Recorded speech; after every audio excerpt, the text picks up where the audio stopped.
이슈 털어주는 남자 김종배입니다.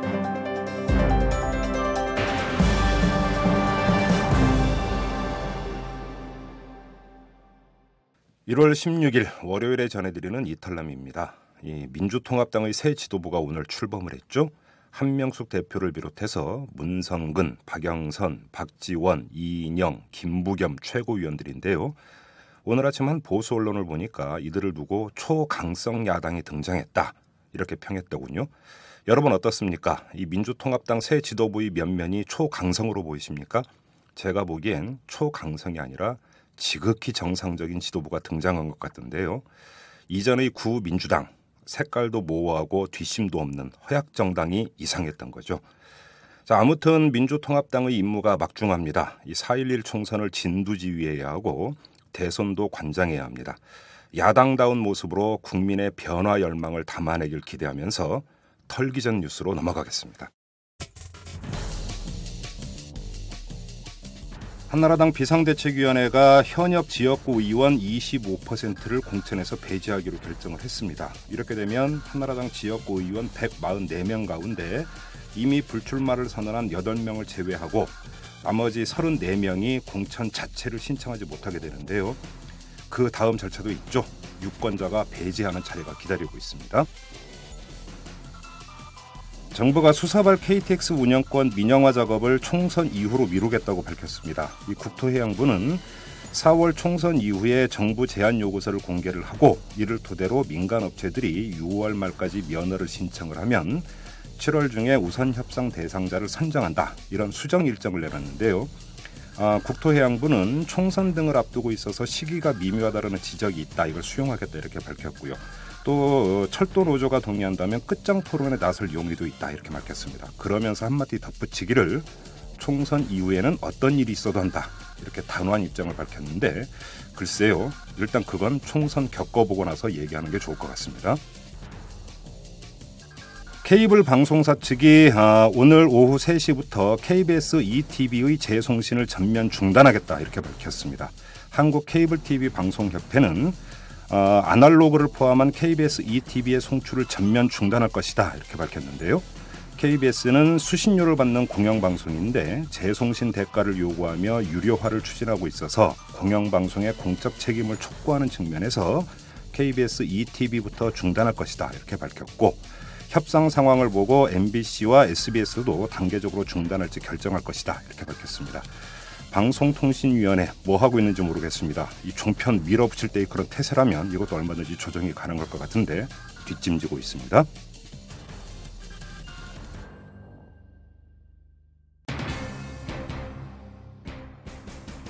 저는 1964년 동양통신 기자로 출범해서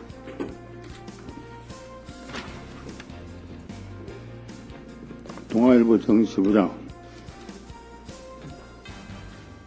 문설위원, 편집부국장을 거치면서 30년간 역사 역장 현장을 지킨 언론인입니다. 독재 정권의 항거에서 고문을 당하기도 했고 투옥되기도 했습니다.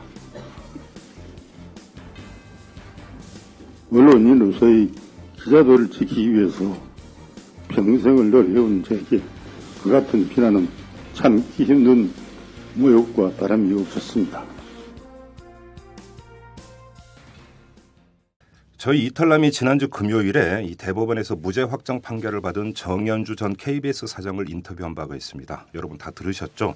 이 정연주 전 사장은 이탈남과의 인터뷰에서 이 자신의 부당 해임의 최종 책임자인 최시중 방송통신위원장이 사퇴를 요구한 바가 있습니다.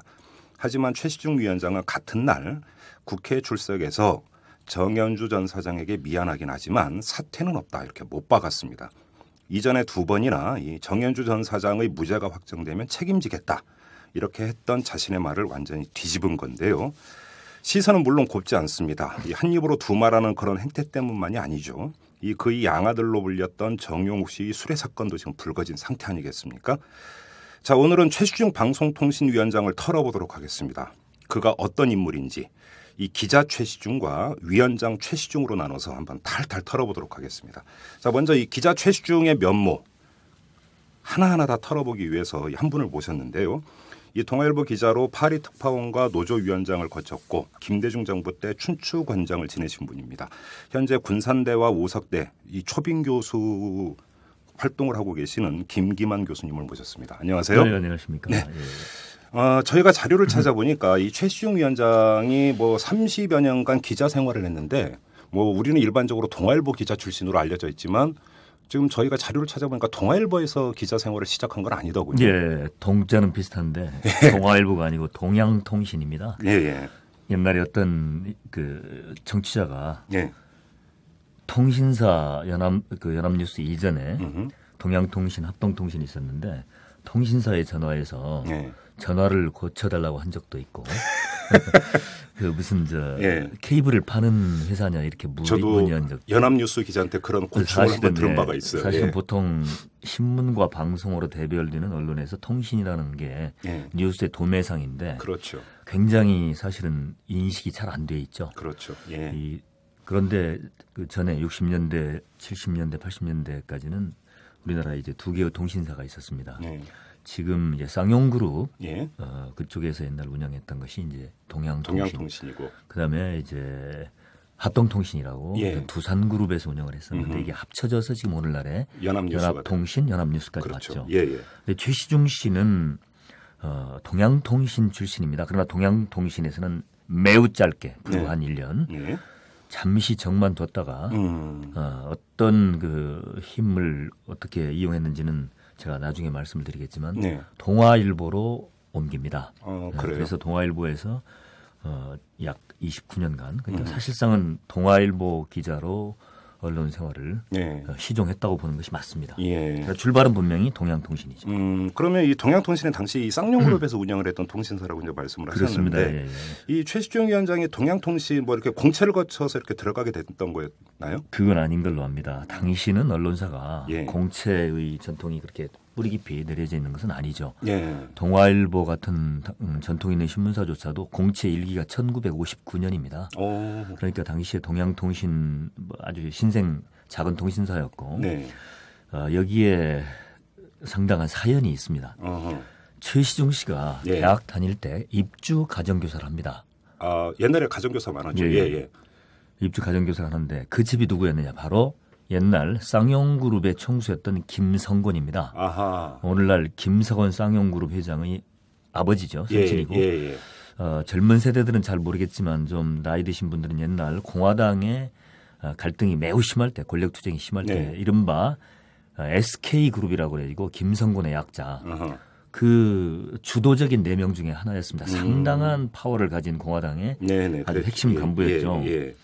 그러니까 재벌이면서 동시에 공화당의 중요한 한 축을 이루고 있었던 사람인데 이 집에 가정교사로 들어갑니다. 아하. 그러니까 정확히 얘기한다면 쌍용그룹의 지금 김석원 회장 그리고 그 누나조차 이제 가정교사로 가르쳤다는 얘기죠. 선생님이었네요. 그렇습니다. 뭐 서울대학교 정치학과 학생이니까 당시는 그럴 만한 충분한 능력, 실력이 있었겠죠. 그런데 어떻든 가정교사 생활을 끝낸 이후에 끝낸 이후에 동양통신의 기자가 됩니다. 그 연줄이 작용을 했다고 봐야 되겠네요. 그러면 아마도 그렇게 추측하는 게 맞지 않겠습니까? 동양통신은 뭐 쌍용그룹에서 운영했던 통신사니까. 그래요. 그런데 그렇게 인연이 깊었던 동양통신에 입사를 했는데 왜 1년 만에 동아일보로 옮기게 됐던 건가요? 당시 사실 통신사의 위상은 대단히 미미했죠. 그래도 당시 명문대학을 나온 엘리트 학생으로서 좀 이름 있는 신문사에 가고 싶었겠죠. 당시는 어떻든 오늘날의 동아일보가 아니고 그때는 뭐 사실 최고의 신문을 치던 최고의 그런 위상을 차지하는 신문사였죠. 그랬죠. 여기에 제가 알기로는 인간관계가 약간 작용을 합니다. 동아일보 입사 당시 과정에 동아일보 사장은 고재욱이라는 분입니다. 상당히 오래된 그런 신문인인데 이분과 쌍용그룹의 김성권 회장이 상당히 절친한 관계였습니다. 그래서 김성권 쌍용그룹 회장이 고재욱 사장에게 사람을 천거를 했고 그런 경로로 해서 동아일보에 일단 들어갈 수 있었던 것으로 저희가 그럼 쌍용그룹의 김성권 회장이 오히려 추천을 해준 케이스네요. 그러니까 그렇겠죠. 자기 집에 가정교사였는데 그냥 동양통신에서 당시 사실 별로 이름이 없는 그런 사실 통신 기자들은 익명의 섬이거든요. 자기 이름을 일반 독자들이 알 수가 없죠. 그렇죠. 바이라인 기사도 예. 쓸 수가 없고 예. 거의 이제 뉴스의 도매상 역할을 하거든요. 사실 기자의 무슨 신분 서열이 있을 턱이 없지만 네. 제가 기자 생활을 시작하던 80년 초까지만 해도 신문 기자가 예. 그래도 가장 우수하고 또 괜찮다는 그런 예, 예. 사회적인 평가를 받았고 예. 그 다음에 방송 기자였고요. 예. 통신 기자는 사실은 조금 위상이 낮았죠. 그러다 보니까 아마 자신의 기자로서의 신분 상승을 꾀할만 했고 그런 측면에서 김성곤 회장의 도움을 받아서 동아일보에 들어갈 수 있었다. 그럼 이때도 특채였다고 그렇습니다. 봐야 예, 돼요? 예. 특채였습니다. 예. 그래요? 처음에 가서 이건 제가 좀 확인해 볼 필요가 있는데 일단 동아일보의 그 인사 기록을 보면 동아방송에서부터 시작을 합니다. 네. 당시 동아일보는 동아방송, 동아일보 두 개를 신문과 방송을 그렇죠. 겸해서 운영하고 있었고요. 동아방송 DBS라고 있었죠. 그렇습니다. 예, 상당히 그 792kHz 유명한 예. 라디오 방송이에요. 방송이었죠. 예. 예. 예. 그런데 맨 처음에 동아일보에 올 때는 기자직이 아니었고 다른 업무직으로 들어왔다가 오, 그래요? 일단 그 신분의 변경을 이루어냈다 이렇게 우리 후배들은 알고 있는데요. 그럼 어떻든 1964년 4월부터 한 1년여 이제 동양통신에 있었고 동아일보에 온 것은 1965년 9월로 인사기록부에 기록이 되어 있습니다. 예, 예. 그러니까 약 그 뒤로 29년 정도 일을 하게 되는데 네.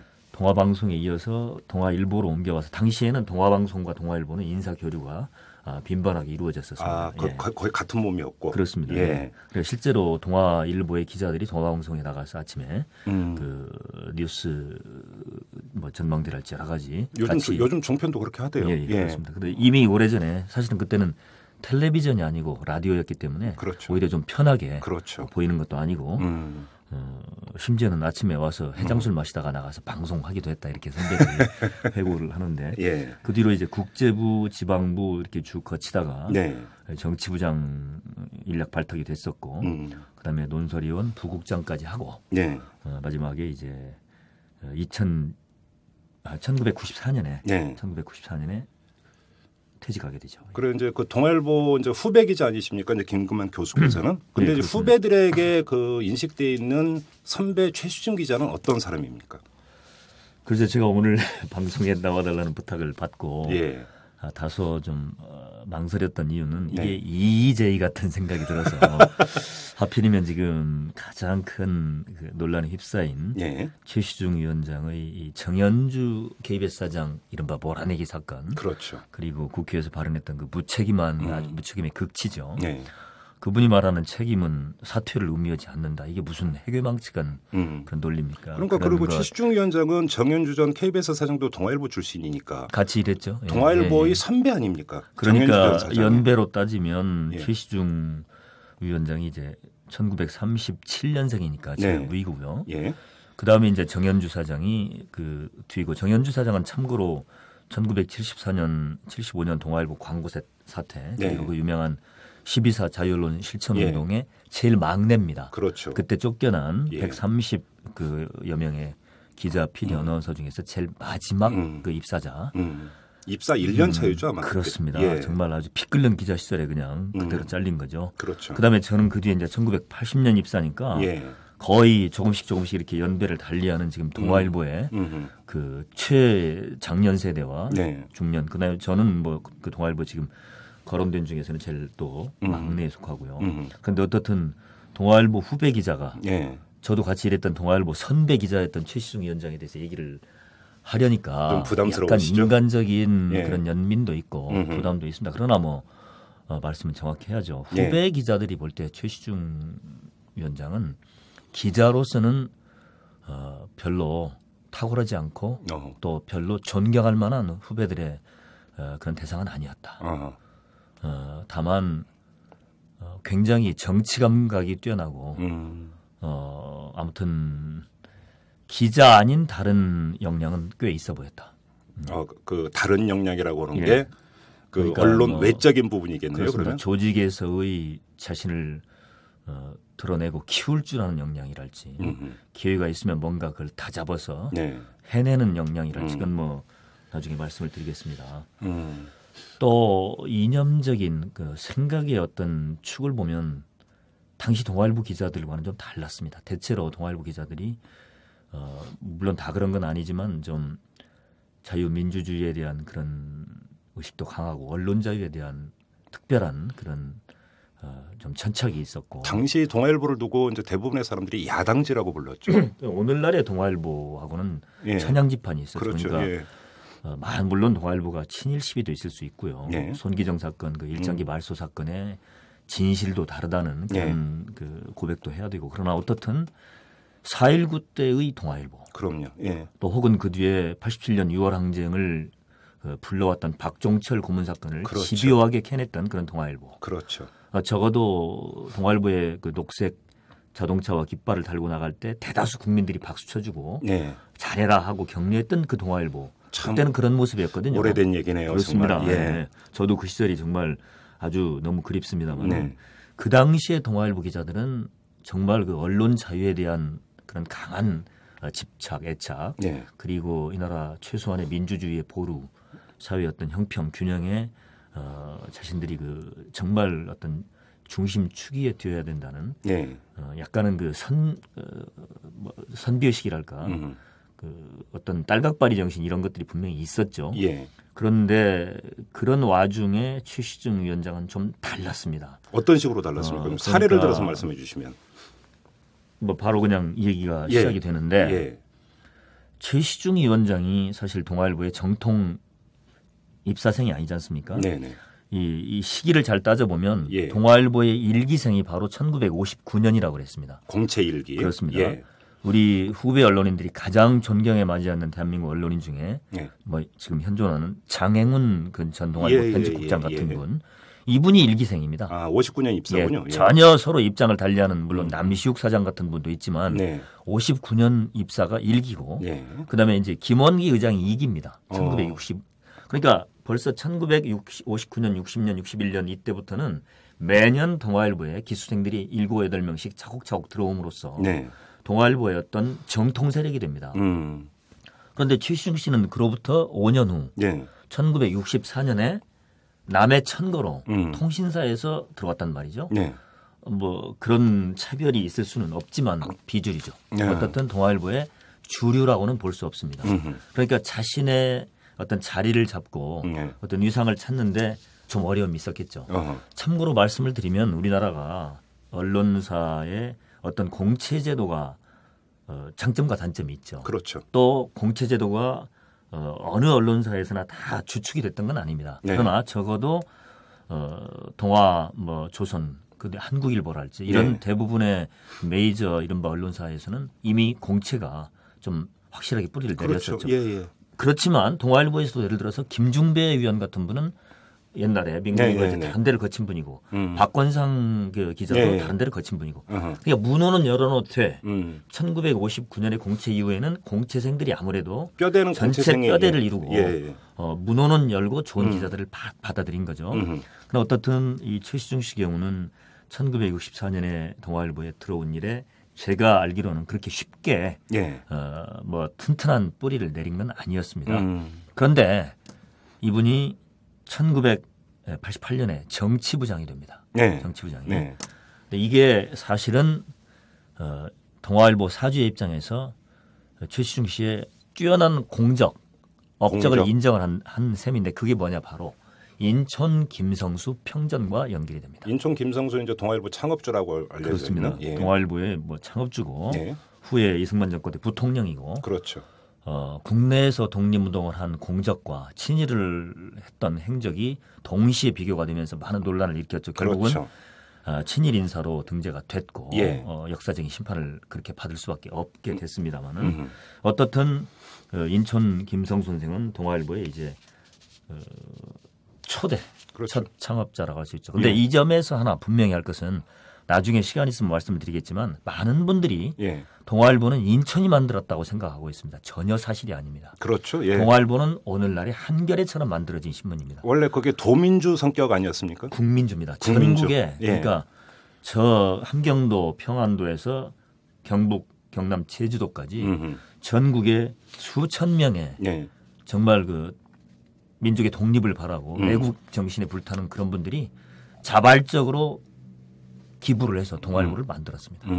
그 나중에 이제 수년의 시간이 흘러가면서 네. 여기에 이제 인촌을 비롯한 주도적인 분들이 이제 동아일보를 물론 경영을 하기 시작했고 네. 나중에 이것이 이제 인촌 김성수 선생 또 나중에 김병만, 김병관 오늘날 김재호 네. 사장까지 이르는 동아일보의 일가 4대의 그런 전유물이 되기까지는 네. 예를 들어서 6.25 때 실권주가 발생합니다. 이북에 있는 그런 동아일보의 많은 주주들이 주권 참여를 못하게 되죠. 그렇죠. 그런 것들이 실권 처리되면서 이제 김씨 일문으로 전부 주식이 넘어간다 할지. 아하, 사유화가 된 거죠. 그러니까. 그렇죠. 그러니까 예. 애초에는 국민주 성격의 신문이었는데 이 동아일보에 쌀 몇 가마 돈 몇십 원을 낸 주주들이 예. 내가 애족하는 정신으로 동아일보에 참여했지 자신의 주권을 찾는 데는 등한시했거든요. 그렇죠. 그런 것들을 예. 교묘하게 계속 매년 정자한달 이럴 때마다 실권 처리하면서 그게 네. 계속 김씨 일문으로 넘어가서 나중에는 이제 뭐 이런저런 재단 또 반계, 직계 전부 합쳐서 이제 90%가 넘는 완전 독점적인 동아일보의 김씨 일문 장악이 된 거죠. 엄밀하게 얘기하면 그러니까 인천 김성수는 창업주는 아닌 거죠. 그러니까. 아닙니다. 예. 그러니까. 예. 이게 그 많은 그 우리 국민들이 오해하거나 좀 예. 착각을 하고 잘 몰라서 그러신 거죠. 근데 예. 동아일보를 정확히 예. 파악을 한다면 그 점은 나중에 분명히 할 필요가 있다고 봅니다. 예. 아무튼 근데 이제 그런 그 인천 김성수의 그러니까 전기를 쓴 겁니까 최시중 위원장이? 그렇습니다. 그러니까 정확히 그 책은 나중에 1991년에 동아일보에서 예. 평전 인촌 김성수 이제 이런 이름으로 나왔습니다. 예. 발행은 동아일보사로 되어 있고요. 예. 저자는 동아일보 편집부로 되어 있습니다. 아 저자가 그렇습니다. 예. 그런데 이 책은 명확하게 저자는 처음부터 끝까지 최시중 한 명입니다. 그렇습니까? 네네. 예. 그러니까 이분이 아예 그 동아일보 사내에서 인촌 김성수의 평전을 누가 좀 썼으면 좋겠다라는 이런 그 뭐 회람 비슷한 예. 내부의 그런 통지가 좀 있었죠. 근데 예. 사실 기자들이 꺼려합니다. 음. 대체로 예. 그 소속사에 있는 기자들이 가능한 한 좀 중립적인 입장, 기자로서의 어떤 덕목이라는 게 있지 않습니까? 그럼요. 그런 것들 때문에 예. 사실 사주 측에서 그런 요청이 와도 상당히 꺼립니다. 예를 들어서 기자 생활을 좀 하다가 어느 정도 이제 은퇴 시기가 가까워지면 뭐 사사를 쓰는 그런 부서에 옮겨지는 경우도 있습니다. 회사에 뭐 50년 살할지 예. 이럴 때 상당히 꺼려합니다. 왜냐하면 자신의 그 손으로 자신의 회사에 대해서 그 역사를 기록한다는 것이 굉장히 중립적이고 정말 잘해야 되거든요. 그런데 팔이 안으로 굽는다고 자칫하면 너무 회사에 편을 들 수가 있지 않습니까? 그렇죠. 이러한 염려 때문에 기자들이 사실 꺼려하거든요. 그런데 우리 최시중 선배는 참 용감하게 이걸 맡으셨어요. 거의 자발적으로 스스로 원해서 맡으셨는데 오호. 그러니까 이걸 맡아서 사실 430쪽의 평전을 상당한 분량의 책을 썼습니다. 그런데 우리 후배들이 뭐 그렇게 긍정적인 평가를 할 수가 없어요. 저도 아주 정독을 해봤는데 예. 내용상 좀 편향돼 있다. 그렇죠. 아무래도 인촌 김성수 선생에 대한 다양한 평가가 있을 수 있는데 예. 사실 사주나 회사 측에서 생각하는 그런 인촌 선생의 어떤 편목 예. 이런 것들만 집중 부각이 됐지 사실 좀 역사에 광범위하게 드러내놓고 평가를 받는 그런 자세가 아니었기 때문에 그러면 최시중 위원장이 인천 김성수 평전을 쓴 게 예. 최시중 위원장의 동아일보 사내 안에서의 자신의 위상이나 입지를 굳히는 데 상당히 도움이 됐다고 보십니까? 우리 후배들은 예. 최시중 위원장이 전혀 예상을 깨고 예. 1988년에 정치부장이 됐던 것은 바로 그 이유라고 그렇게 생각합니다. 어. 예, 왜냐하면 조판 책이 조금 이제 수정이 가해져서 최종적으로는 91년에 나왔지만 네. 그 전에 이미 사내에서는 최시중 그 당시 기자가 이 책을 이미 다 탈고했고 그러한 활동과 관련해서 1988년이라 하면 네. 전두환 그리고 이제 그 다음에 노태우 정권으로 이어지는 네. 87년 6월 항쟁 이후에 그렇죠. 상당히 역사적인 경랑이 있었던 시기인데 네. 전혀 사실은 후배들이 예상할 수 없었던 정치부장이었거든요. 지금 말씀하신 대로 1988년이면 그 87년 6월 민주화 항쟁 바로 다음 해고 그렇습니다. 예. 정치적으로 엄청난 격변기였었는데 이때 정치부장이라고 하면 엄청난 지금 역할을 해야만 되는 그런 자리였었거든요. 그렇습니다. 그러면 동아일보 정치부장으로서 최수중 위원장은 어떤 식으로 그러니까 그 보도를 끌고 갔고 어떤 식으로 또 후배들로부터 평가를 받았습니까? 지금 사회자께서 말씀하신 1988년 그 초 예. 이 시기는 1987년 이제 얼마 전에 박종철 열사의 25주기가 지났는데 그걸 그렇죠. 계기로 예. 거의 4월이 이제 1월이었고요. 그 다음에 이어서 이제 이한열 그 연세대 학생 열사의 죽음이 있었고 죽음으로 예. 이제 예. 정말 본격화되는 6월 국면. 정말 이때는 질풍과 노도 시대입니다. 그렇죠. 사실 저도 거기에 깊게 관련이 돼 있는데 사실은 1987년 하반기에 예. 이제 언론사의 노조가 처음 만들어집니다. 맞습니다. 그것도 예. 사실은 87년 6월 항쟁의 분위기로부터 크게 촉발받은 바가 있죠. 그렇죠. 물론 이제 언론사 중에서 맨 처음 노조를 만든 것은 한국일보였고, 네. 그로부터 일주일 후에 이제 동아일보가 노조를 만드는데 저 자신이 동아일보 노조를 만드는데 직접 깊게 관여를 했습니다. 예. 근데 6월 항쟁 한 넉 달, 5달 전에 동아일보는 시작을 했습니다. 네. 그래서 거의 1년여에 정말 그 치열한 싸움을 거쳐서 왜냐하면 동아일보는 이미 1974년, 75년 광고 사태, 네. 동아 자유언론 사건의 시발이 바로 당시에 동아일보 노조 활동이었거든요. 그렇죠. 그로 인해서 130여 명의 선배들이 그 영화의 그 찬거리로 몰려났던 그런 아픈 기억, 네. 그런 것이 아직도 해결되지 않고 있었는데 당시 87년 우리가 뭔가 노조든 기자협의체든 기자협회 분회든 만들자고 할 때 네. 그때는 어목의 겨울이었습니다. 예. 그러나 이것이 87년 6월 항쟁의 어떤 그 더운 분위기와 결합이 되면서 정말 노조가 어떤 면에서는 굉장히 큰 힘으로 출범을 했거든요. 동아일보는 참고로 편집국 전체 기자들의 토론을 거쳐서 95%의 찬성률로 노조를 만들었으니까 예. 대단한 열기였습니다. 그렇죠. 예. 그 다음에가 88년이기 때문에 예. 언론사도 그런 분위기가 굉장히 뜨거웠거든요. 네. 근데 이런 상황에서 사실은 후배들이 전혀 예상 못했던 말하자면 그 지금 지나서 보니까 그 이념적으로도 보수 우파에 가깝고 네. 지역적으로는 경북 포항이었고 네.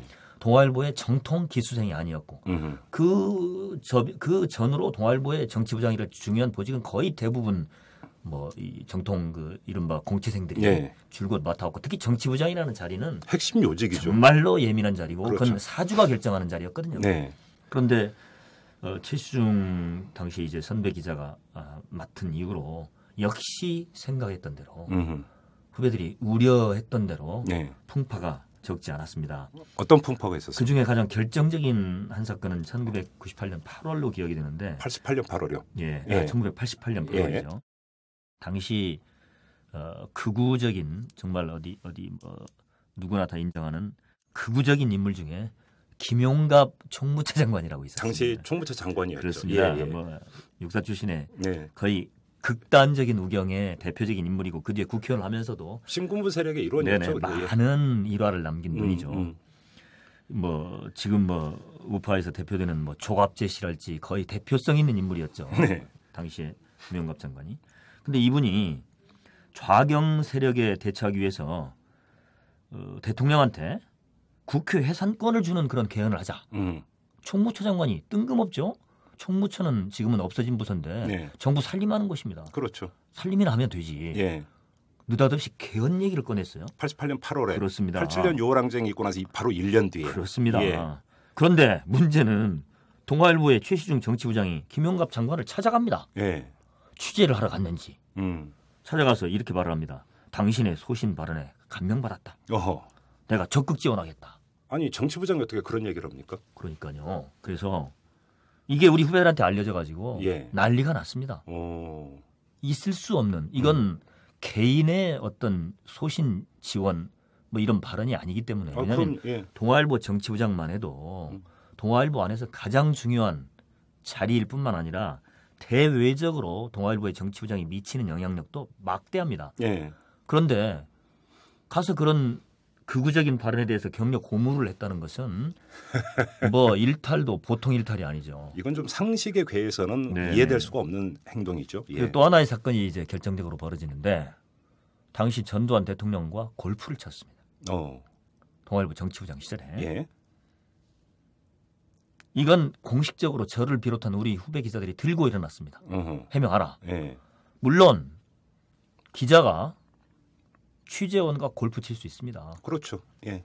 동아일보 정치부장 입장에서는 전두환이라는 인물이 뭐 비화도 많을 것이고 취재 대상이 될 수 있습니다. 그렇죠. 그러나 적어도 이미 전두환 씨의 그 광주 항쟁의 관련성이랄지 수많은 그런 비판이 제기됐고 전두환이라는 분에 대한 국민적인 평가도 이미 사실은 어느 정도 드러나 있는 시점에서 아무리 전두환 씨의 초청이라고 하지만 이 골프에 응했다는 것 자체가 동아일보 정치부장으로서 이미 함량 비달이다. 그때도 88년 얘기입니까? 그렇습니다. 88년. 그러면 88년에 제 기억이 맞다면 그때 50 청문회도 있었고 광주 청문회도 있었고 이미 그런 걸 통해서 이미 그 뒤라는 얘기죠. 그렇습니다. 예. 그러니까 이것은 기자로서의 평형감각, 균형의식, 판단력 다 문제죠. 도저히 그리고 우리 후배 기자들이 볼 때는 창피해서 못 살겠다. 동아일보 정치부장이면 최소한의 어떤 도덕적인 또 윤리적인 그런 무장이 돼 있어야 되고 이런 사리 판단이 있어야 되지 않습니까? 아니 정말 취재할 생각이 있으면 당당하게 취재 요청을 하고 찾아가서 만나면 되잖아요. 그렇죠. 왜 전두환 씨가 그 초청하는 골프에 같이 회동을 해서 그런 그 흉악한 모습을 후배들한테 보입니까? 이것 때문에 결국은 후배들이 강력히 항의할 수밖에 없었고. 뭐라고 했습니까? 항의에 대해서. 자신은 취재를 목적으로 했다는 얘기죠. 굉장히 사실은 선배 기자한테 미안한 표현이지만 이분이 얼굴이 두껍습니다. 굉장히 좀 직설적인 표현하면 뻔뻔한 분입니다. 저는 그 뒤에 방통위원장이랄지 혹은 그 전에 갤럽 회장할 때도 여러 차례 만나고 했습니다. 개인적으로. 근데 그런 생각을 많이 합니다. 참 낯두꺼우신 분이다. 그러니까 뭐 물론 많은 경험을 가지고 있고 기자로서의 연륜도 있고 장점도 많이 있습니다. 또 굉장히 가난한 집에서 커서 그런 분들이 대부분 일반적으로 보여주는 것처럼 강인한 의지가 있고 참 그 입지전적인 분이죠. 뭐 그런 점에서야 뭐 이상득 씨나 이명박 씨나 최신욱 씨나 이 포항의 뭐 트로이카들 다 입지전적이죠. 존경할 만하죠. 공통점이 그러네요. 그러나 적어도 기자였기 때문에 30수년에 이건 아니다라고 생각을 하는데 어떻든 당시 후배 기자들의 강력한 항의로 회사도 더 이상 방법이 없었던지 7개월 만에 정치부장 7개월 만에 초단명으로 정치부장을 끝내게 됩니다. 진짜 짧았네요. 그렇습니다. 그래요. 정치부장으로서 총무처 장관 찾아가서 전적으로 동의한다. 이거는 정말 상상할 수 없는 그런 일이 실제로 벌어졌군요. 그렇습니다. 그리고 잠깐 좀 거슬러 올라가서 1974년 지금 김기만 교수께서도 이제 말씀을 하시면서 몇 차례 언급을 했지만 1974년은 동아일보에게 참으로 중요한 해입니다. 이때 동아일보 기자들이 유신 폭장에 맞서서 항거를 했고 그래서 자유언론 실천 선언을 했고 그래서 동아일보에서 백지 광고가 나왔고 그때 국민들이 성금 모아서 동아일보에 보내줬고 그러다가 기자들이 대량 해직당하는 이런 거 이제 그 동아 사태라고 이제 일반적으로 불리는 그런 일이 있었었는데 이때 정확한 명칭은 동아 자유언론 실천운동 그렇죠. 이렇게 자리매김됐죠. 그때 최시중 위원장도 동아일보 기자였었습니다. 당연하죠. 최시중 위원장은 이때 참여를 했습니까? 전혀 하지 않았습니다. 그랬나요? 그렇습니다.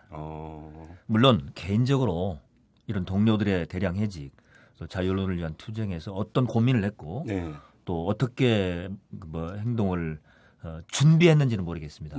그러나 적어도 나타난 것으로서는 전혀 이 자유언론 실천 운동에 참여하거나 힘을 보탠 바 없습니다.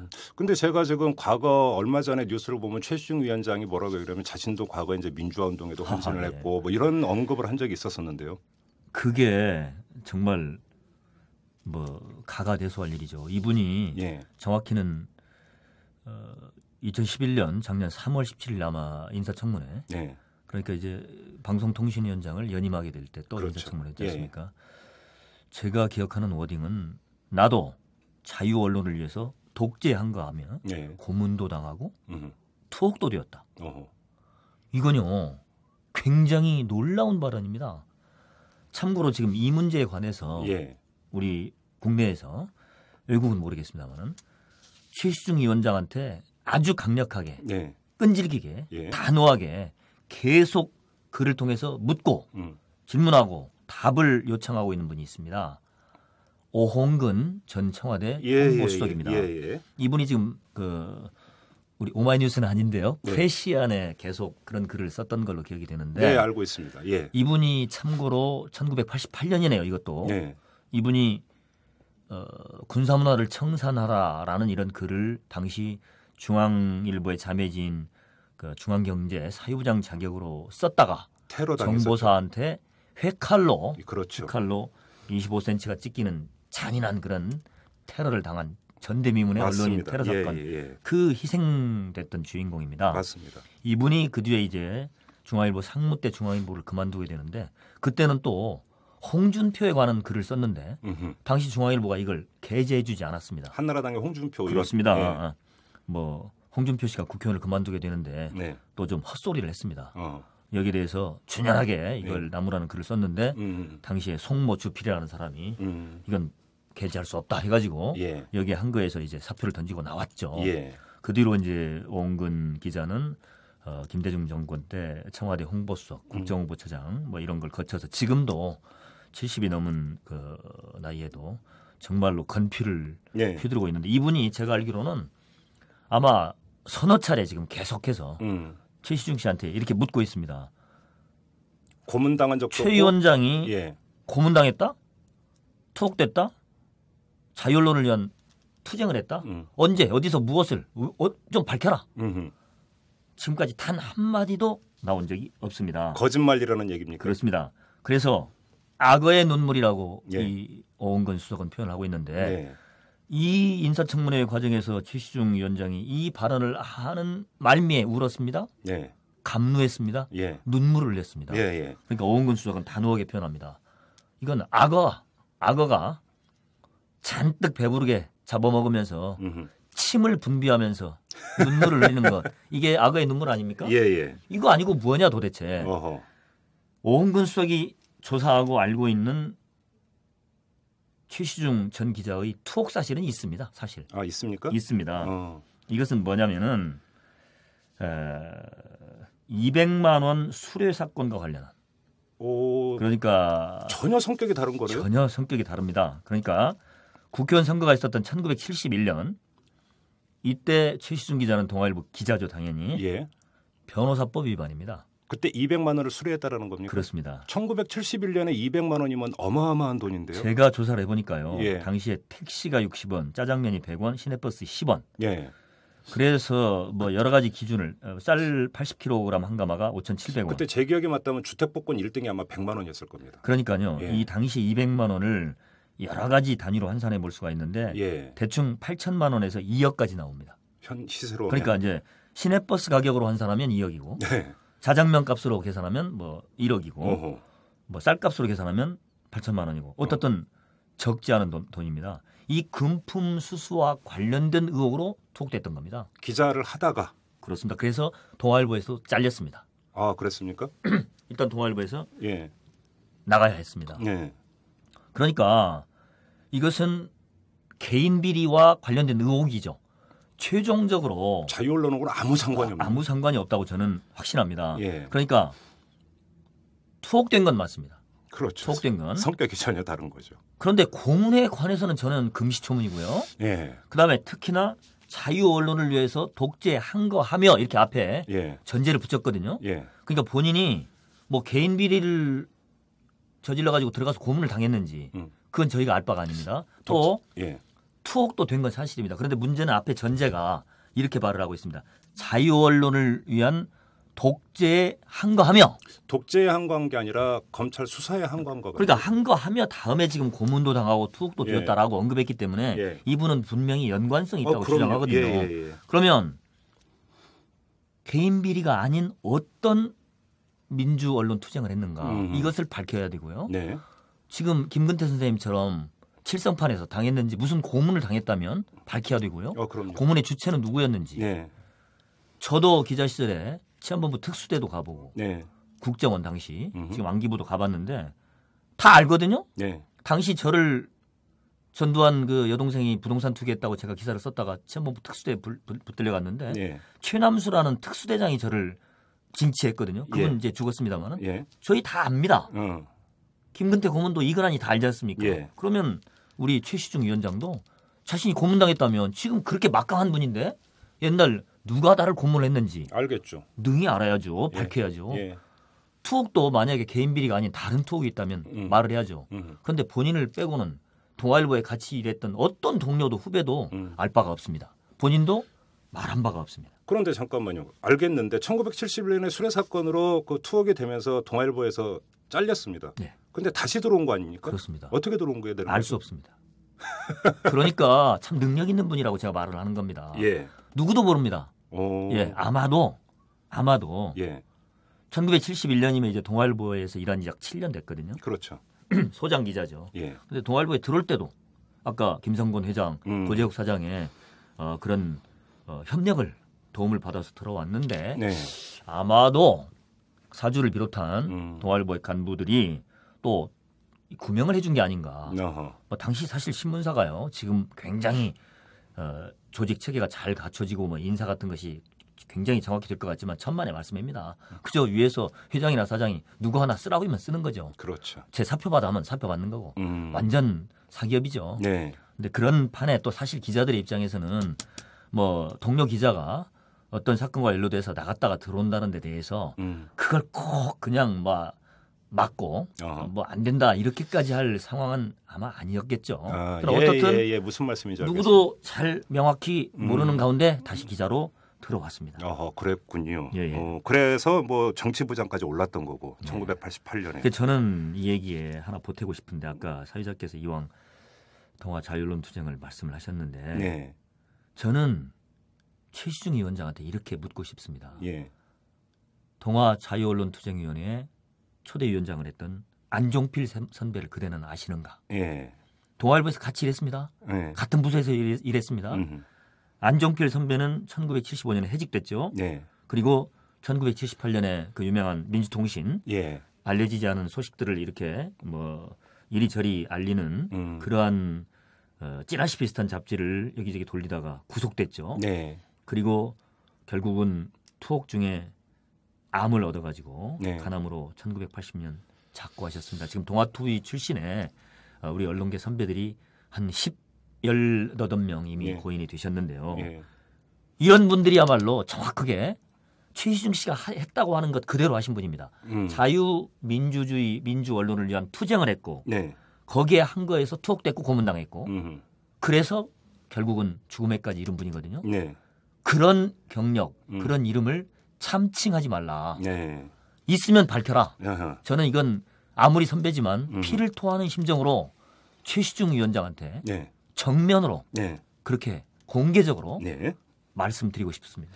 최시중 위원장이 저희 방송을 꼭 좀 들었으면 좋겠습니다. 그렇죠. 예, 그리고 지금 기자 최시중을 이제 짓고 있는데, 최시중 위원장이 1994년에 동아일보를 떠나서 이제 한국갤럽 회장으로 이제 옮기게 됩니다. 이때 그렇습니다. 왜 동아일보를 그만두게 되는 겁니까? 뭐 동아일보의 모든 얘기가 다 나와버리는데요. 네. 제가 나중에 이거 책을 써야 되는데 저는 사실 동아일보를 너무 사랑했습니다. 예. 개인적인 얘기지만 동아일보에 입사할 때도 수석했고요. 어이구 그러셨습니까? 편집국장도 하고 싶어 했고요. 예. 결국은 노조위원장을 하다가 쫓겨났는데 네. 제가 스스로 나왔으니까 쫓겨났다는 표현은 정정하겠습니다. 네. 제가 나왔습니다. 네. 도저히 견딜 수가 없어서 나왔는데 네. 1994년에 나오는 상황은 이렇습니다. 실명을 제가 말씀 드리는데 본인들한테는 좀 죄송합니다만은 1994년에 동아일보 편집국장 경쟁이 세 사람 사이에서 벌어졌습니다. 나중에 편집국장을 했던 이현락 씨라고 있고요. 네네. 나중에 주필하셨죠? 그분이? 그렇습니다. 주필까지. 예. 오늘날 동아일보 참 엉터리 신문이 돼가는 과정에 상당히 많은 기여를 하고 책임을 지시할 분이라고 저는 개인적으로 생각합니다. 네. 그다음에 그 뒤에 국회의원으로 2번 활동하고 정치인이 됐던 장성원 기자 선배가 있었고요. 예. 최시중 씨까지 이 세 분이 3파전을 부국장 시절에 이제 편집국장 3파전에 경쟁을 했습니다. 예. 근데 결국은 뭐 이런저런 우여곡절을 거쳐서 이연락 씨가 편집국장이 됐고 경쟁을 했던 장성원 씨는 이제 정치계로 그 뒤에 떠났고 네. 최시중 씨는 이제 동아일보를 떠나서 바로 한국갤럽 예. 회장으로 갔습니다. 예. 근데 여기에는 한국갤럽의 창업자인 박무익 씨와의 개인적인 이제 친분이 작용을 했습니다. 뭐 어떻든 그렇게 해서 이제 갤럽의 회장으로 갔고 그 뒤에 이제 2007년에 대통령 선거가 벌어질 때까지 예. 몇 년입니까? 약 13년간 그렇네요. 예. 여론조사 기관에 이제 몸을 담으면서 활동을 하게 되죠. 여러분께서는 지금 김종배가 진행하는 이털남을 듣고 있습니다. 자, 지금까지 그 상당히 오랜 시간에 걸쳐서 기자 최시중에 대해서 한번 털어봤는데요. 지금 마지막으로 이런 질문을 좀 드리겠습니다. 현재 방송통신위원장이십니다. 자, 방송통신위원장으로서 자격이 있다고 보십니까? 저는 선배께 냉혹한 말씀이지만 방송통신위원장의 자격은 전혀 없다. 좀 더 직설적으로 말씀을 드린다면 대한민국의 방송통신을 망쳐놓은 분이다. 네. 대한민국의 언론의 자유를 완전히 지금 대한민국 정말 부끄럽습니다. 네. 뭐 구체적으로 국제 언론단체 뭐 이런 데서 평가하는 수치 자체가 이미 급전직하로 떨어져 있을 뿐만 아니라 네. 양식 있는 사람이면 느끼지 않습니까? 지금 대한민국의 표현의 자유, 언론의 자유 얼마나 그동안 네.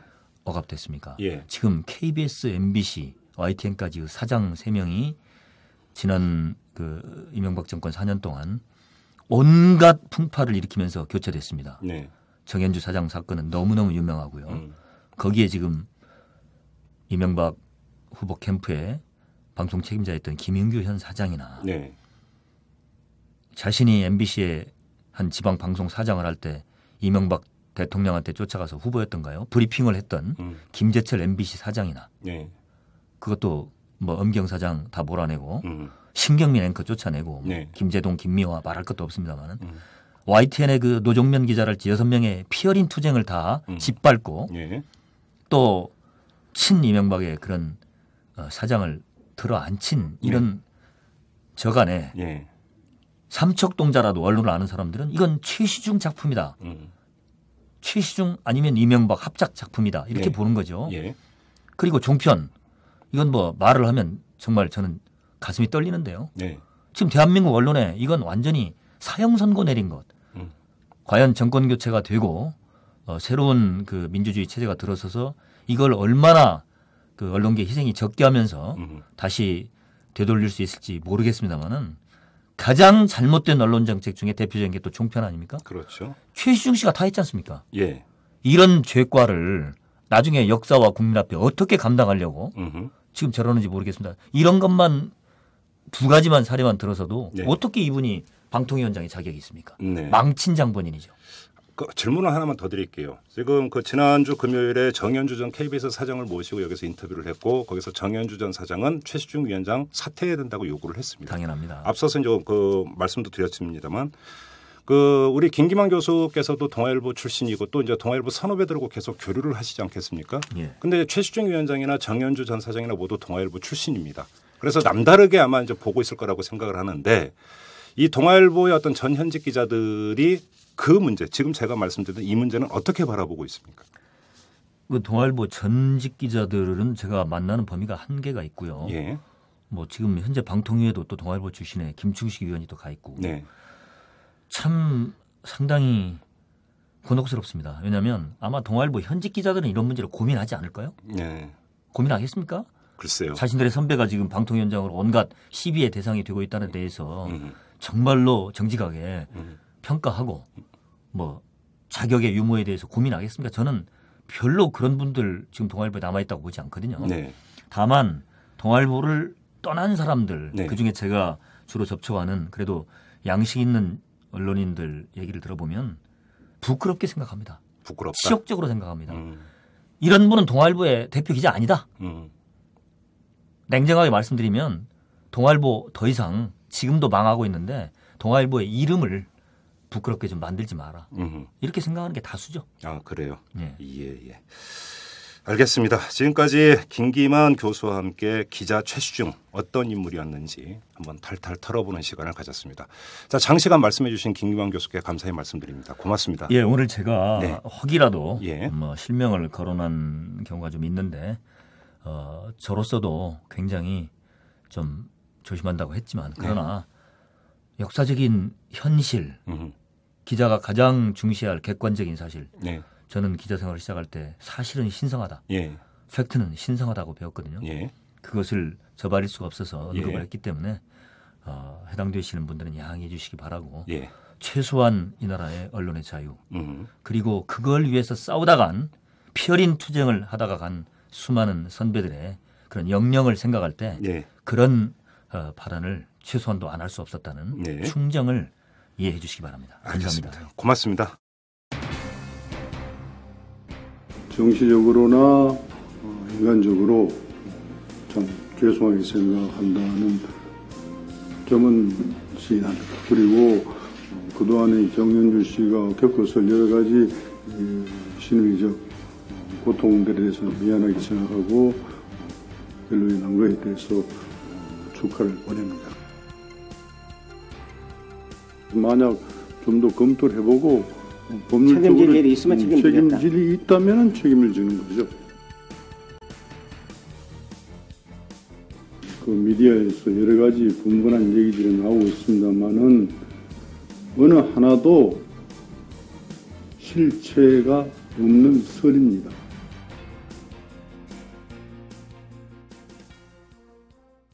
네, 지금까지 김기만 교수와 함께 기자 최시중에 대해서 알아봤는데요. 이번에는 방통위원장 최시중 그 면모를 탈탈 털어보도록 하겠습니다. 방통위원장 최시중은 이 언론노조 정책국장을 맡고 있습니다. 장주호 국장과 함께 털어보도록 하겠습니다. 자, 장주호 국장님 안녕하세요. 안녕하세요. 네네. 일단 이 그 최시중 방통위원장과 관련해서 물론 이제 그 위원장으로서의 최시중 가장 먼저 물어봐야 될 것은 역시 종편인 것 같은데. 일반적으로 이 그 종편 같은 게 한번 선정이 되면 선정 과정 모든 게 백서 이런 걸로 나오지 않습니까? 예, 백서도 나오고 그 전에 그 국회에서 국감 자료를 신청을 하게 되면 네. 보통 제공하는 게 예. 통상적인 절차인데 예. 이번에는 그 지난 정기국회 때 9월달에 정기국회 때도 제출을 안 했고요. 그때 이유는 12월 중에 백서로 해서 발간하겠다라는 식으로 야당 국회의원들이 그 국정조사 자료로 제출하라는 요구도 거부했는데 지금 현재까지도 뭐 전혀 백서나 이런 움직임이 없습니다. 그러니까 뭐 이게 이제 어떤 선정 기준과 어떤 배점과 어떤 점수에 의해서 조중 동매가 이제 종편으로 선정이 됐는지 이런 것들이 한눈에 볼 수 있는 지금 자료는 전혀 공개를 안 하고 있다는 이야기가 되는 네, 거고요. 맞습니다. 그런데 일단 뭐 종편과 관련해서 정책 부문과 관련해서는 이제 많이 이야기가 나왔으니까 여기서는 생략을 하도록 하고 지금 중요한 것은 조중 동매 네 곳이 종편으로 선정되는 과정에서 정상적인 절차를 거친 거냐 아니면 예를 들어서 그 정상 그 심사위원들의 정상적인 평가 이외에 다른 요소가 있었느냐 그리고 거기서 최시중 위원장이 일정하게 역할을 했느냐 이것이 이제 관심사인데 언론노조에서 파악된 바가 있습니까?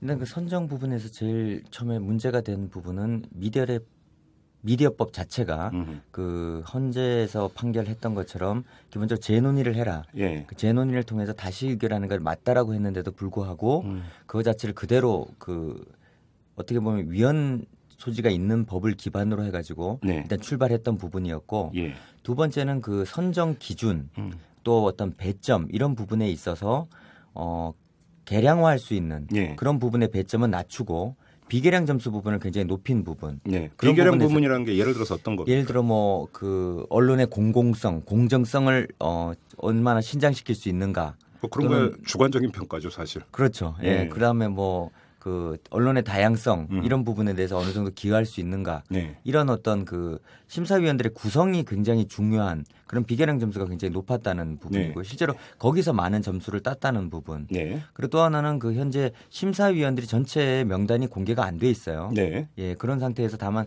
그 심사위원장으로 되어 있던 이병기 심사위원장이 네.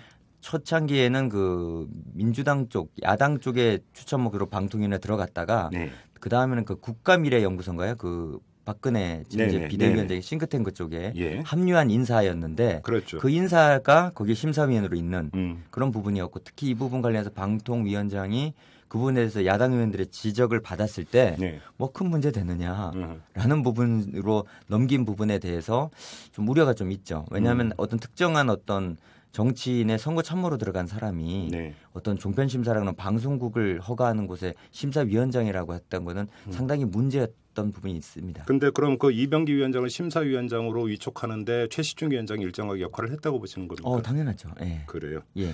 지금 그리고 무엇보다 이제 관심사는 그 종편 그 사업자가 선정이 된 이후에 그 출자금을 마련하는 과정에서 상당히 우여곡절이 많았던 것으로 알고 있고. 그런데 이 그 출자금을 마련하면서 이제 조중 동매가 각각 어떤 그 출자금을 마련하는 과정에서 최시중 위원장이 일정하게 역할을 했는가 이것도 관심사인데 이 점에 대해서는 어떻게 파악하고 있습니까? 가장 대표적인 부분이 아마 KT캐피탈이 저기 종편에다가 각각 20억씩 한 80억 정도를 투자한 부분이 있는데요. 그리고 그 지금 현재 1% 미만으로 해서 투자를 한 곳은 전혀 공시랑 이런 자리로 드러나지가 않아요. 알 수가 없죠. 예, 그래서 그 군소 그 주주들이 어떻게 구성되어 있는지 지금 알 수가 없는 상태이기 때문에 조금 문제는 있지만 KT캐피탈 같은 경우에는 그 어떤 부분이 문제가 되냐면 그게 보통 그 3, 4월 달경 그러니까 1차로 동아일보와 매일경제가 그 납입금을 납입하지 못한 상태에서 4월 초쯤에 그곳이 급히 이제 20억씩을 골고루 이렇게 배정하는 부분이었는데 그 당시에 그 핫 이슈가 됐던 것, 그러니까 그 통신 쪽에서 핫 이슈가 됐었던 부분은 1.8GHz라고 하는 주파수를 할당받는 문제였어요. 예, 그때 큰 이슈였죠, 굉장히요.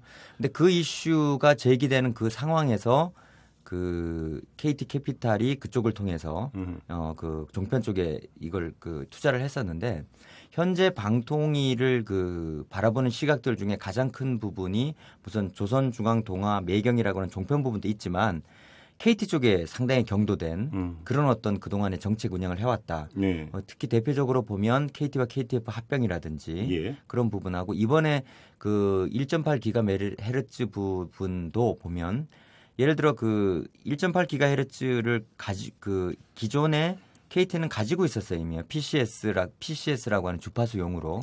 다만 그게 이제 2세대용이었기 때문에 4세대용으로 바꾸지를 못했던 부분이었는데 그 반면에 SKT는 전혀 1.8GHz가 없었기 때문에 두 군데가 굉장히 이 경합을 하는 시스템에서 굉장히 SKT는 굉장히 절박한 상황이었고 그래서 실제로 KT 그 방통위 쪽에서 여기를 이 주파수 대역을 팔 때 약 한 4,500억 정도 아마 예상을 하고 시작을 했었는데 최종적으로 한 9,900억 정도 돼서 낙찰이 됐거든요.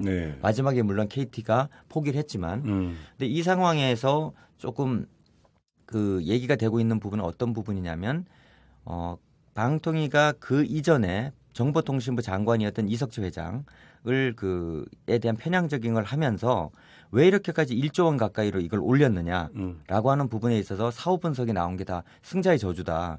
이렇게 되면 결국 그 주파수의 비용을 요금으로 전가하지 않을 수 없는 상황인데 어떻게 보면 약간 꽃놀이패를 가지고 있었던 KT 쪽에서는 이걸 최대한 올려놓은 상태에서 털고 나서 그 PCS용으로 되어 있던 걸 간단하게 용도 변경을 하면 바로 4세대로 넘어가기 때문에 어떤 꽃놀이패를 이용해서 SKT를 코너로 몬 거 아니냐.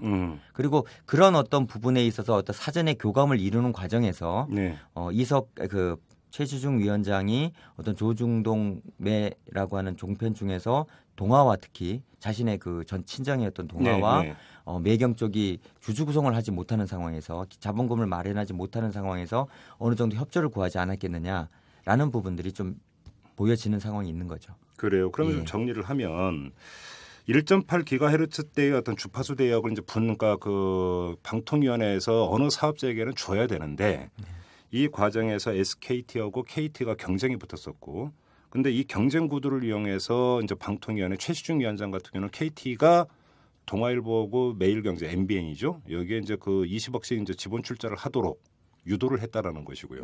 근데 이제 결과적으로는 KT는 이제 빠져버렸다. 뭐 이런 이야기가 되는 겁니까? 맞습니다. 그러니까 이제 주파수 할당을 매개로 출자를 요구를 했다. 네. 이렇게 정리를 하면 되는 건가요? 그렇죠.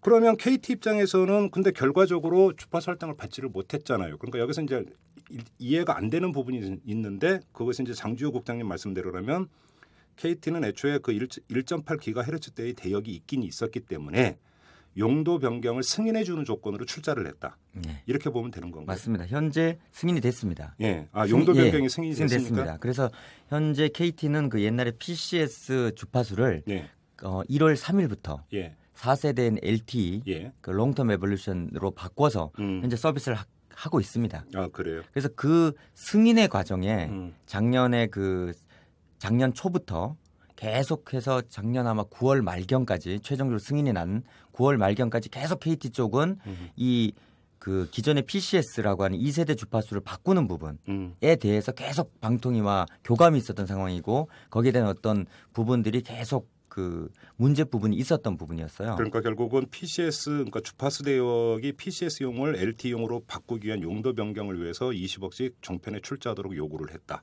충분히 가능한 대목입니다. 그래요. 그래서 현재로는 그 지난 12월 달에 서울행정법원이 이 부분에 대한 문제 소지를 인정을 해서 네.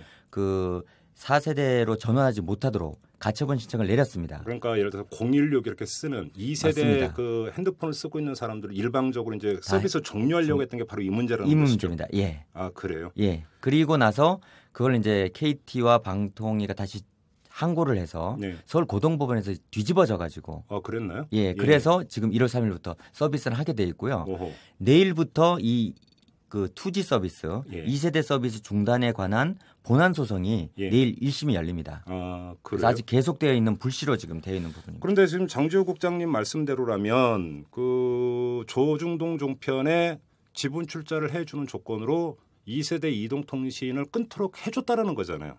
그러면 결과적으로 2세대 이동통신을 쓰는 사람들만 피해를 본 거 아닙니까? 그렇게 되면. 맞죠? 예. 그렇게 되는 2세대의 겁니까? 그 이동통신을 보는 사람들이 피해본 거 맞고요. 네. 특히나 또 하나 그 좀 그 주목되는 부분은 이게 단정적으로 그것이다라고 하기에는 여러 가지 복합적인 상황들이 묶여 있기 때문에 네. 전체적인 정황을 가지고 일단 판단할 수밖에 없는 상황인데 네. 작년 초죠. 작년 초만 해도 약 한 90만 정도 됐습니다.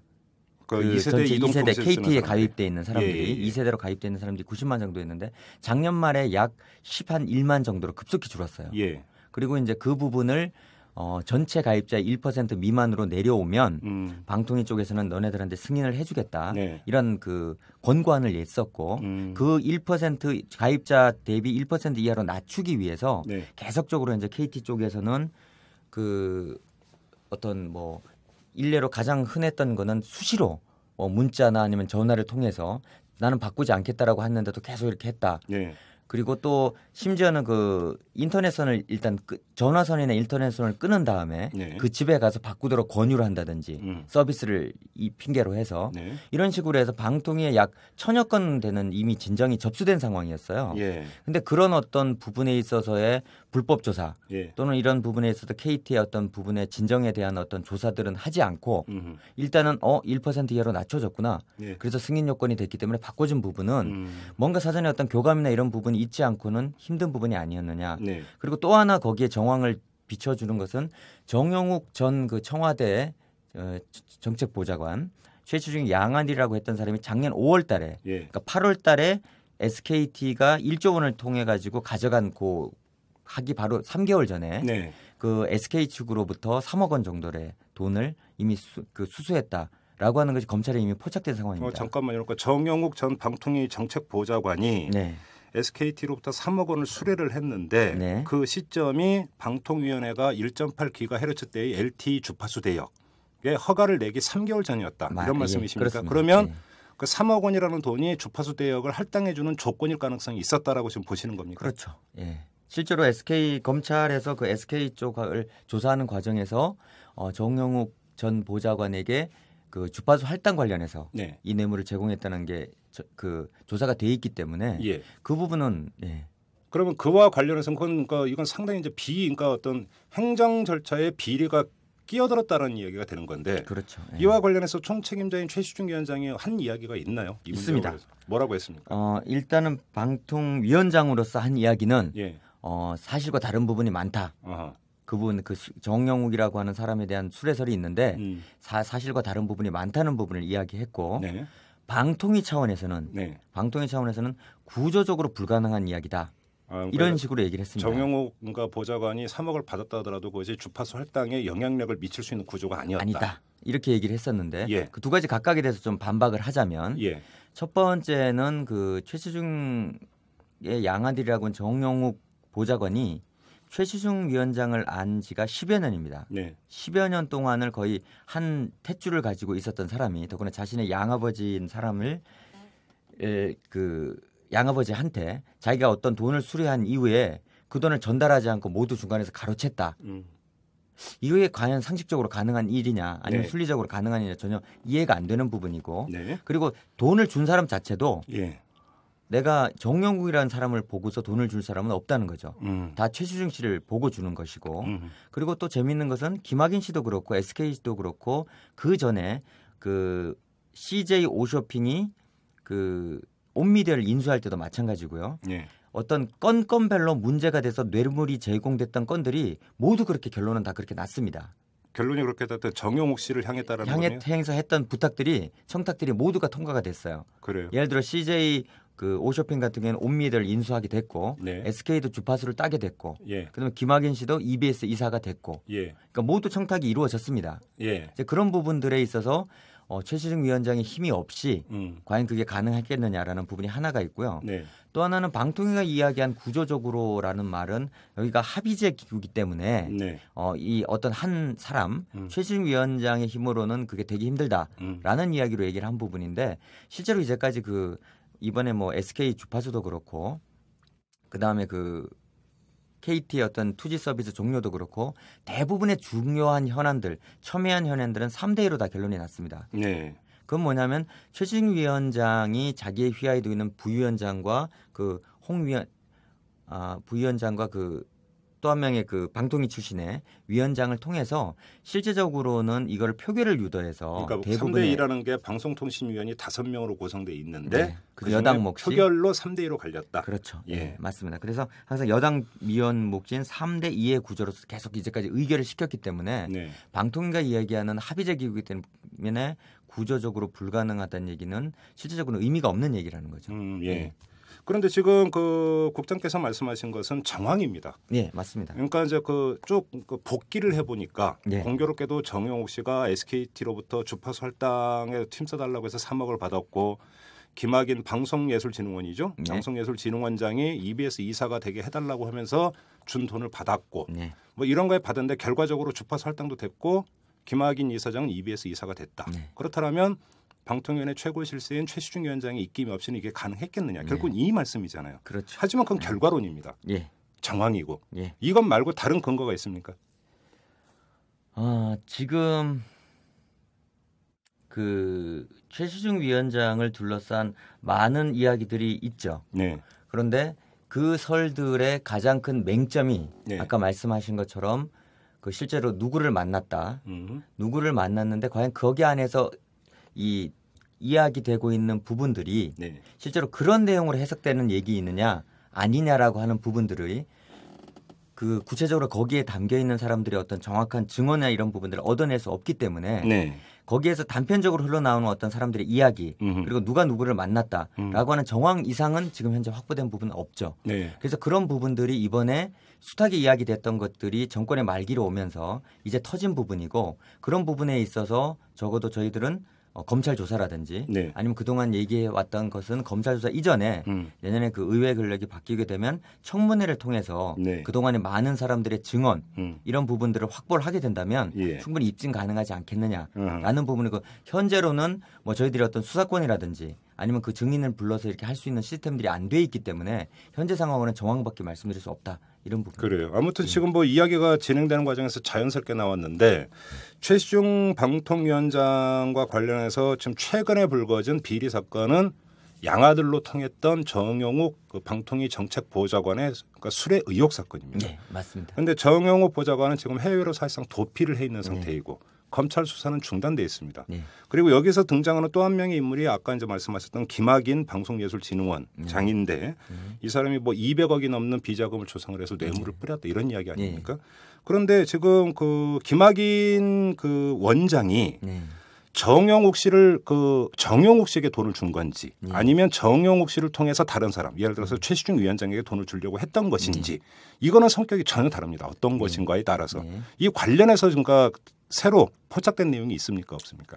아까 그 이번 1월 6일 날 김학인 그 한예진이죠. 한예진 이사장이 검찰에 진정서를 냈습니다. 그 내용은 뭐냐면 본인이 최 씨에게 강남의 미영병원장인 임모 씨를 통해서 1억 8천만 원을 전달했다. 잠깐만요. 최시중 위원장에게 전달했다는 겁니까? 정용욱 강남, 보좌관이 아니라? 강남 미영병원장인 임모 씨를 통해서 최시중 위원장에게 1억 8천만 원을 전달했다는 진정서를 냈습니다. 검찰에. 그래서 그 아마 검찰이 이 부분에 대한 진정서에 대한 수사를 이제 시작하셔야 될 것 같고요. 김학인 그러니까 이사장이 낸 겁니까? 김학인 이사장 측에서 냈습니다. 측에서? 측에서 냈습니다. 그래요? 근데 미용병 원장이 왜 등장을 합니까 거기에? 아마 중간에 미용병 원장이 최시중 위원장하고 관련이 좀 있었던 것 같아요. 정확한 내용은 그래서 그분을 통해서 최 위원장에게 1억 8천만 원을 전달했다. 뭐 최시중 위원장도 나경원 의원처럼 뭐 어떤 미용이나 이런 게 필요했는지는 모르겠지만. 그래요. 이거는 뭐 지금 이와 관련해서 그러면 최시중 위원장이 한 말은 없습니까? 가장 최근에 한 말은 그 아까 9일날 이런 모든 의혹에 대해서 지난 13일날 국회에서 법사위원회가 열렸었어요. 거기 관련해서 크게 이제 두 가지 문제가 있었는데 하나가 그 전날인 12일날 정현주 전 KBS 그 사장이 그 배임 혐의에 대해서 무죄 판결을 받았던 부분에 대해서 사퇴할 용의가 없느냐라고 했더니 그런 생각 없다. 그냥 미안하고 축하한다. 그건 저희가 좀 전에 짚었고요. 그런 부분이 있고 또 하나가 바로 이 문제였습니다. 그래서 그 여러 가지 이런 그 측근의 어떤 이런 비리나 이런 부분들이 있고 특히 그 뭐 조직의 수장으로서 이런 측근이 그렇게 호가호위하면서 돌아다니나 이런 부분들에 대해서 몰랐다는 게 말이 되느냐. 그래서 그 부분에 어떻게 생각하냐라고 했었을 때 아까 말씀드렸던 것처럼 설에 불과하고 사실과 다른 부분이 많다라고만 일단 얘기를 했습니다. 그러니까 제가 여쭤보려고 했던 게 바로 그건데 정영욱 보좌관이 그 사실상 어떤 최시중 위원장의 양아들로 통하면서 호가호위를 해왔다는 것이 업계에 파다한 소문이었다고 보도가 나왔습니다. 방통위 안에도 소문이 파다했고 실세로 통했고 그런데도 그 수년 동안 최시중 위원장이 그것에 대해서 몰랐다. 내지 알면서도 사실과 다를 거라고 단정을 했다. 이걸 그러니까 그렇게 연결짓기에는 상식선에 좀 이해가 가지 않는 부분이 있거든요. 왜냐하면 자기 집안 식구도 오히려 단속하는 게 상식이겠죠. 그렇다면 그 잡음이 나온다면 먼저 알아보고 만약에 사실이라면 조치를 취해야 되는 게 당연한 도리인데 몇 년 동안 그냥 내버려뒀다라는 거 아닙니까? 이게 있을 수 있는 일인가요? 최시중 위원장에게는 있을 수 있는 일이죠. 왜냐하면 최시중 위원장은 기본적으로 관계와 이권에 굉장히 좀 집착을 많이 하시는 분입니다.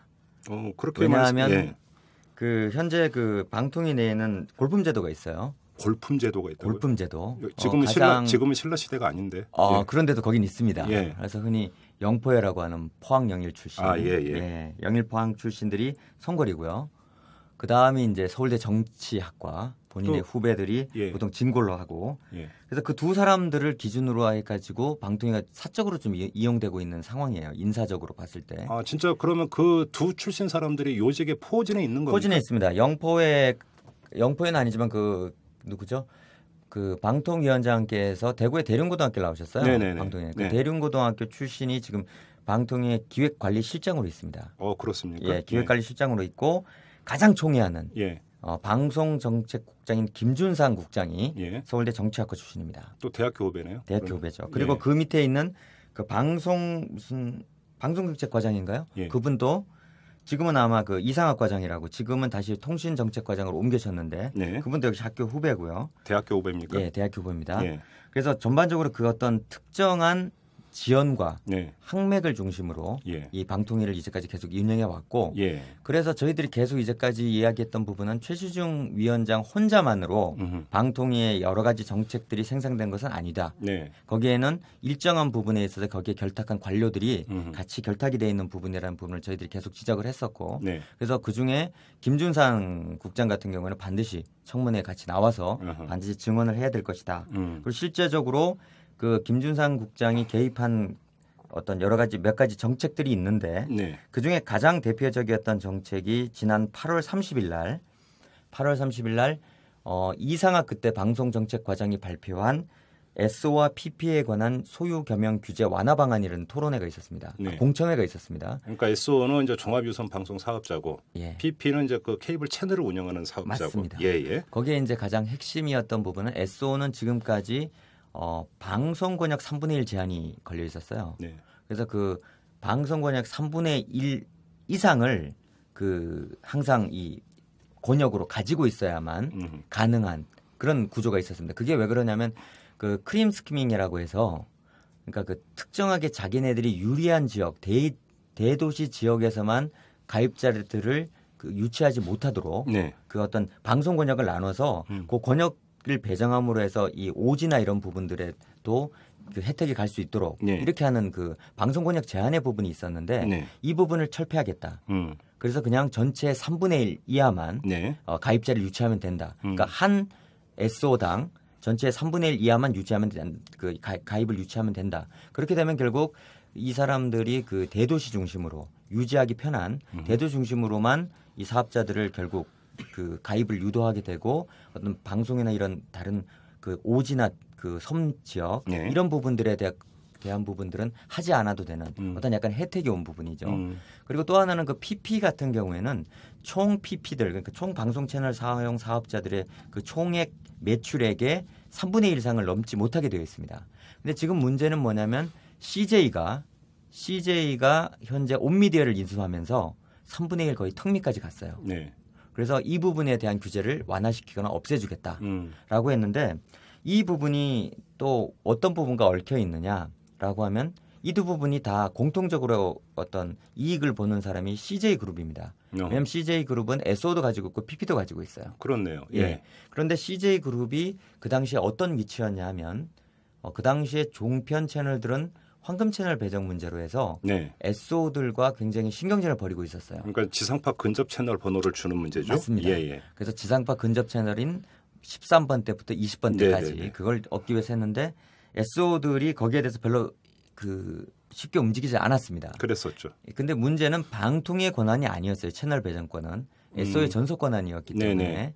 그 부분에서 방통위가 어찌할 줄을 몰랐던 거죠. 예. 그런 상황에서 채찍을 가하는 것도 가하는 몫으로 나왔던 것이 홈쇼핑 수수료, 예. 쇼핑 수수료 부분들을 건드리는 척 하다가 예. 그 부분만으로는 좀 힘들겠다라고 해서 당근으로 준 부분이 바로 이 부분이었고 그 당시에 우리나라 그 3대 빅 SO 중에 예. 거대 SO 중에 가장 캐스팅 보트를 많이 쥐고 있었던 분이 CJ였습니다. 예. 그래서 CJ에게 당근을 준다면 채널 배정 부분에 있어서 굉장히 유리한 지점을 선점할 수 있을 거라고 생각을 했고 그런 부분에서 이게 추진됐다. 결국은 이렇게 보고 있습니다. 종편에게 특혜를 주기 위해서 다른 방송 정책이 왜곡이 됐다 이런 말씀이시네요. 맞습니다.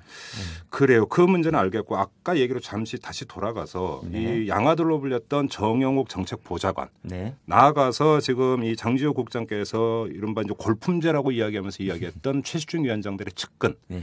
그들이 어떤 월권을 했고 호가 호의를 했고 만약에 이렇게 했다고 한다면 네. 원래 등잔 밑이 어둡다라는 말도 있으니까 우리가 한번 이렇게 가정을 해보죠. 최시중 위원장이 몰랐다고 한번 치죠. 네. 그런다 하더라도 이런 문제에 있어서는 계속 어떤 뭐냐면 그 감찰도 하고 그죠? 총리실에서 이렇게 하지 않습니까? 네. 근데 이게 전혀 그 걸러지지 않았다라는 것도 사실은 납득할 수가 없거든요. 네. 이 점은 어떻게 보십니까? 그 부분에 대해서는 뭐 이미 보도에도 나왔지만 청와대 민정수석실이나 아니면 국정원 같은 사정기관에서 이미 이거에 대해서 여러 차례 그 포착을 한 정황이 있고요. 네. 실제로 거기에 관해서 관계자들이 증언한 바도 있습니다. 그랬습니까? 예, 포착했다. 예. 하지만 그 부분이 제기가 되면 예. 어느 쪽을 통해서인지 항상 다시 막히더라. 음흠. 그래서 마치 그 절벽을 앞에 둔 음흠. 그런 심정이었다. 내부적으로 이제 내부적으로. 보고를 하거나 이러면 예, 뭐 조사해봐라가 아니라 덮어라. 덮어라. 이런 식으로. 아니면 중단해라. 이런 식으로. 예. 여러분은요 지금 김종배 씨가 진행하는 이탈남을 듣고 있습니다. 그러니까 지금 국장님 말씀대로 그러면 사정기관에서 어떤 최시중 위원장의 어떤 측근들에 대한 그 비리라든지 월권을 포착을 해서 조사를 하려고 해도 그때마다 차단당했다라는 이야기는 그 사정기관의 어떤 장보다 더 높은 힘이 작동을 했다라는 것이고 그러니까 그거보다 더 센 힘은 결국 최시중 위원장 아니냐 이렇게 추측을 하시는 겁니까? 그렇습니다. 그리고 예전에 그 노무현 전 대통령을 수사할 때나 네. 아니면 옛날에 노태우 대통령을 비자금 혐의로 해서 수사를 할 때 포괄적 수뢰죄라는 말이 있었습니다. 포괄적 뇌물죄라고 있었죠. 예, 뇌물죄, 포괄적 수뢰, 포괄적 뇌물죄라는 부분이 있었는데 그 얘기는 뭐냐면 그 당시에는 대통령으로서 국정 전반을 관할하고 있기 때문에 네. 그 권한 아래에서 누가 받았던 그 뇌물이 있다면 포괄적으로 다 본인이 받은 것이다. 네. 라는 부분을 해서 포괄적 수뢰자라는 말이 있었습니다. 네. 마찬가지로 저희들이 그 주장하는 것은 방통위 안에서 방통위 권한 내에 있는 네. 권한 안에 있는 것으로 그 밑에 있는 최측근인 정용 씨가 받았다면 실제로 이것은 최시중 위원장이 받은 거나 마찬가지다. 그래서 그런 방향으로의 법의 잣대를 들여대야 되는 거 아니냐. 네. 만약에 그 전혀 어떤 영향력이나 이런 부분을 받지 않았다라는 네. 부분을 가정하더라도 예. 그런 어떤 이미 선례가 있기 때문에 포괄적 수뢰죄라고 하는 부분에 대한 법의 적용을 검토해야 되는 것이다. 네. 그리고 수뢰죄의 기본적인 성격상 이것은 그 정황으로 해서 판단할 수밖에 없습니다. 이건 법원의 판단 태도고요. 네. 다만 그 정황으로 인한 사정에 대한 어떤 그 신빙성 네. 그리고 그 어떤 정황이 주는 여러 가지 인과관계가 뚜렷하다면 아니면 법관이 심증을 형성할 수 있다면 실제로 이거는 수뢰가 그 죄가 인정이 되는 부분이기 때문에 네. 우리가 정확하게 증거가 있느냐 어떠냐라고 하는 부분은 수뢰죄에서는 네. 어느 정도 완화가 돼 있는 경향이 있다. 그래서 이 부분에 대한 부분들을 검찰은 무조건 수사를 해야 되고 네. 거기에 대한 어떤 정황에 대한 신빙성 예. 그리고 특히나 수뢰죄에서 중요한 대가성에 대한 판단은 사법부가 해야 된다. 그래서 일단 수사를 좀 촉구하는 겁니다. 근데 일단 뭐 지금 해외로 도피한 그 정용욱 씨가 들어와야 네. 수사가 이제 그 속도를 내더라도 낼 수 있는 문제인 것 같고요. 네. 그 정도로 정리를 하고 하나만 더 여쭤보겠습니다. 네. 지금까지는 이제 주로 케이블이나 종편과 관련된 그다음에 이제 방통위 내부의 어떤 문제를 이제 짚었는데 또 하나의 국민적 관심사는 지금 공중파 방송. 공중파 방송에 이제 여러 가지 어떤 그 부정적인 모습이 나타나고 있다는 게 일반적인 지적입니다. 그런데 거기에 방송통신위원회의 과도한 개입 내지 불필요한 개입 이런 것들이 영향을 미쳤다고 보십니까? 어떻습니까? 아마 그 지배구조에 관한 말씀이신 것 같은데요. 네. 예. 현재 그 방통위는 KBS 이사회와 박문진 이사회를 거의 실제적으로 구성하고 있습니다. 그렇습니다. 예. 그리고 그 방통위를 좌지우지하고 있는 사람은 최시중 위원장이고, 예. 그리고 심지어 정현주 전 KBS 사장을 몰아낼 때 네. 실제로 그 가장 큰 기획을 하고 실제로 그로 KBS 이사회의 그 이사진들을 개편을 한 그런 분이 최시중 위원장이기 때문에 네. 그런 부분에 대한 뭐 말씀은 틀림없이 영향력을 행사하지 않을 수가 없는 부분이고 네. 영향을 했다라고 틀림없이 저희들은 보고 있고요. 예. 또 하나 그 부분은 실제로 그 공중파 부분에 있어서 이런 지배 규제나 아니면 그 방송의 어떤 공공성, 공정성에 대한 부분들에 대해서는 전혀 그 방통위가 아주 강력한 영향력을 행사하고 있으면서도 네. 실제적으로 그 반대쪽에 지금 국민에게 더 중요한 부분이 공중파 재전송의 문제인데 네. 그런 공중파 재전송에 관한 문제에 있어서는 굉장히 양측을 전혀 조율하지 못하고 질질 끌려다니는 공중파 재전송이라고 하는 게 이제 케이블 TV를 통해서 공중파 방송을 볼 수 있도록 겁니다. 하는 예. 이게 이제 종합유선 방송 사업자, 이제 케이블 망을 갖고 있는 사업자들이죠. 예, 맞습니다. 이들과 이제 공중파 방송이 이제 협상을 하다가 또 결렬이 돼버렸단 말이죠. 네. 이번에 예. 이 문제에서 방통위원회가 전혀 힘을 못 쓰고 있다. 네. 이런 말씀이신가요? 맞습니다. 예. 알겠습니다. 지금 그 결론 삼아서 이렇게 그 여쭤봐야 될 것 같습니다. 지금 장지호 국장께서 쭉 말씀하신 거를 보면은 그 현 방통위원회의 최대의 업적이 될지 최대의 실적이 될지 실정이 될지는 뭐 역사가 평가할 문제겠지만 종편 문제였고 그다음에 또 그 현 정부 들어서 또 현 그 최시중 체제에서 방송계에서 참 많은 해고도 있었습니다. 결국 이런 문제들이 최시중 위원장으로부터 비롯됐다고 보시는 겁니까? 그렇게 그러니까 한 인물에 어떤 초점 맞춰서 보기에는 또 약간의 무리한 일반화도 있지 않을까요?